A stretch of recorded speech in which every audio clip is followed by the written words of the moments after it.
Cheers, everybody. Welcome to another episode of Bourbon Booze, and I am glad to be back. We're getting a little semblance of normality, just a little bit. My grandkids are here, and they are in a love-hate relationship with my puppies. Most of the time they love them, but my puppies are poodle mixes, so they're bigger than my grandkids. And they're still puppies. They're like 1 year and 8 months. I am so glad to be back, and one of the things I wanted to talk to you guys today about is your opportunity when traveling to purchase duty-free. I think duty-free is an excellent idea.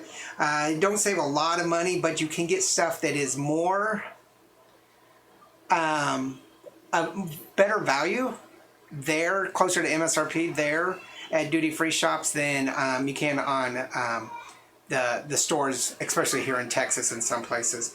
But you can get some really unique stuff. So one of the rules that I do when I shop duty-free, and now if you don't know what duty-free is a tax-free that you are allowed to import into your country. Here in the United States, you can import up to 2 liters per person or per ticket without paying a tax on, a duty. And they're located in airports or on cruise ships or at border crossings, but they're not really within the U.S. Now, if you're flying domestically, you can't buy duty-free. They do have some things you might be able to buy, but you can't buy normal duty-free. It has to be an international flight. I take advantage of duty-free all the time because I can pick up some pretty unique things that I can't normally find on the street. But the number one thing that I look for is travel exclusives. Those are things that are only offered in duty-free, only. Now you might be able to pick them up on a secondary market, but normally they're only offered in duty-free. And so I just have a small selection of what I got because we travel so much, we always pick up duty-free stuff. But just recently, I picked up a Talisker Dark Storm single malt, which is in the liter bottle out of Heathrow. You can't pick that up anywhere but duty free. I also found a Talisker Surge. Now this one's really unique because it was in Heathrow, but it's a 700 mil, I believe, or 750. I think because Europe does everything different than the U.S. Or should I say the U.S. does everything different than Europe. But I believe this is a 700 mil. This is the Talisker Surge. I also picked up a Bushmills 10, which is this is the sherry cask, only available at the duty-free shops. Actually, all of these are. Glenfiddich has a new series called the Perpetual Collection, and this is VAT 1. There's 4 in the series. We had reached our allotment, so I wasn't able to pick up the other 3, but I'll be headed to and back from Europe in just a couple of weeks, so I'll look at that. Across the border in Canada, got this 40 Creek exclusive. This is an Ardbeg, never even heard of it, called Smoke Trails, also duty-free. The first thing I ever picked up duty-free was actually in Heathrow, and it was something I was looking for, and that is this Jack Daniel's Single Barrel 100 Proof, the silver label, not available. Most of you guys are getting the gold, black, and kind of red label single barrels that are out there, quite readily available, but this one is specifically duty-free. Now, just because these are duty-free exclusives doesn't mean that you can't get the same juice in a different name. So the Talisker Surge, by chance, could be the Storm. I don't know. I haven't researched that one yet. Another Jack Daniel's that is highly sought after is the 100 Proof Bottled in Bond, only available duty-free. I do believe you might be able to get this in some European countries, but mostly you can only get it in the airports or the duty-free shops. The Triple, one of my favorite Jamesons, also got this at a Canadian crossing.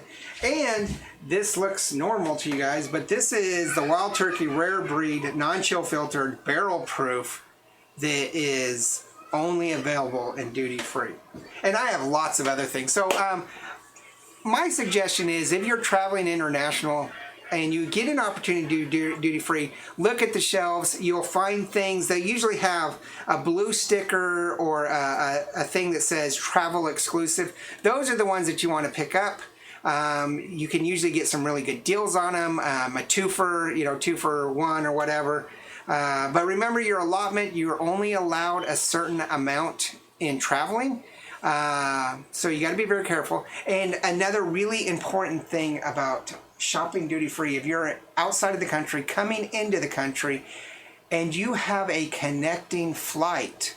So say you're flying from Europe and you're connecting in Dulles, which is in Maryland, right? Virginia, Washington, D.C. area. In Dulles, you actually cannot keep moving your duty free. You're going to have to put it, when you collect your bags and go through customs, you're going to have to put that duty free in your check-in baggage. So if your check-in baggage is already completely full and you have no room, you can't really bring it in because they're going to want to confiscate it, or you're going to have to get rid of it or something, or you're going to have to throw some of your clothes in to get it in the luggage.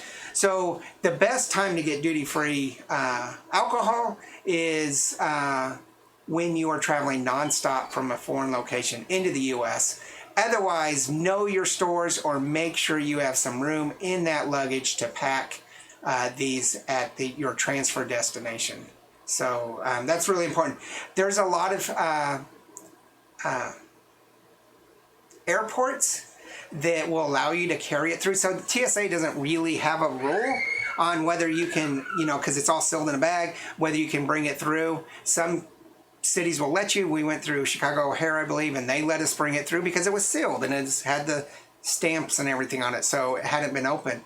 But some TSA, whether it's a regional airport, a local airport, or it's just that TSA group, or it's the ignorance of the TSA agent that's handling your stuff, that's the things you have to be wary of. So make sure you know what that local airport is, because no matter how much you fight them and say, hey, it's sealed, it's duty free, I'm just transferring, you'll never win against that agent. So that are some things to think about, but make sure that you check out those duty-free exclusives, those travel exclusives, whether it's on your cruise ship, at an airport, or you're crossing the border to Mexico or Canada.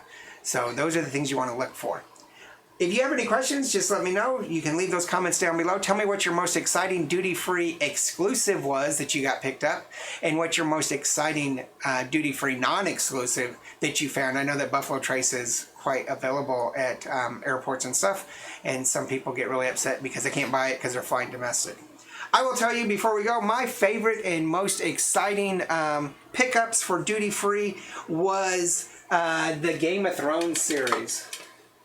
I got this entire series pretty much through duty free. I had to order a couple through Amazon in the UK when I am there, but otherwise I was able to pick up all of them, like more than half of them, from the duty free shop. So these were things you could get on the store, but you can no longer get on shelves very well.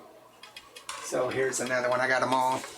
And so I was super excited. That was my most exciting pickup. So go ahead and leave a comment about what your most exciting pickup was. As far as this shelf goes here, I think right now, probably either this rare breed or this Jack Daniels are the ones I like the most. That's on here. I have tons of other stuff. So let us know. Make sure you hit that like and subscribe. As I said in yesterday's short video, grandkids are here, so videos this week and next week will be spotty because it's hard to record with them, and I'd much rather spend time with my grandchildren, who I hardly ever see, than filming. So I love you guys, but that's going to be the case. So there may be a video tomorrow or not. I still have a video that Cody and I pre-recorded before the trip that never went out, so I'll try to get that up for Friday. But let us know. Make sure you do hit that like and subscribe. It means so much to us, and we'll see you next episode. Happy hunting.